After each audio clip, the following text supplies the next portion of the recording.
కేరళకు తమిళనాడుకు పోయింది. Is it the way?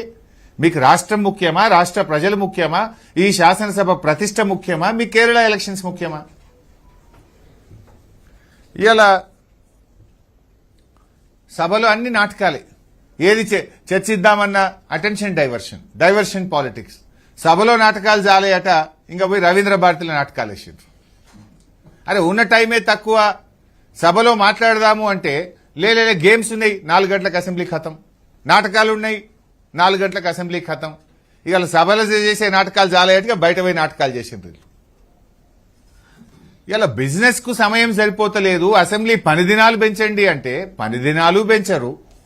3 గంటలు 4 గంటలు సభను వాయిదా వేసుకొని చర్చ జరగనియ్యరు. ఇంకా ఇది చాలదన్నట్టు ఆటలు నాటకాలు.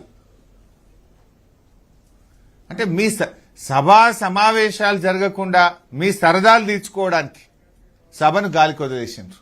సభా సమయాన్ని వృధా చేసినటువంటి ప్రయత్నం చేస్తున్నారు.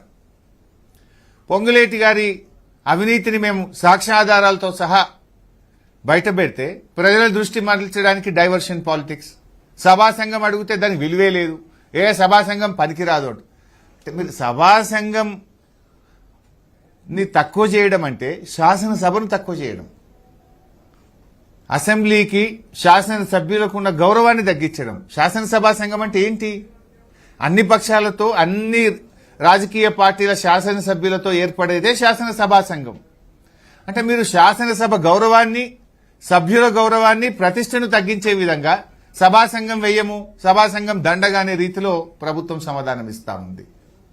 అంటే రెడ్ హ్యాండెడ్ గా ప్రభుత్వ అక్రమాలను మేము బయట పెట్టే ప్రయత్నం చేస్తే ముఖ్యమంత్రి గారు ఏ సాక్ష్యాధారాలు లేకుండా మా మీద ఆరోపణలు చేసి డైవర్షన్ పాలిటిక్స్ పాల్పడే ప్రయత్నం చేస్తా ఉన్నారు. అంటే అవినీతి నుండి మంత్రి గారిని కాపాడడానికి 2 రోజుల పాటు బీఆర్ఎస్ పార్టీ ఎమ్మెల్యేలను సస్పెండ్ చేసి బిల్లులను గెలటిన్ చేసి పాస్ చేసుకొని పోయింది.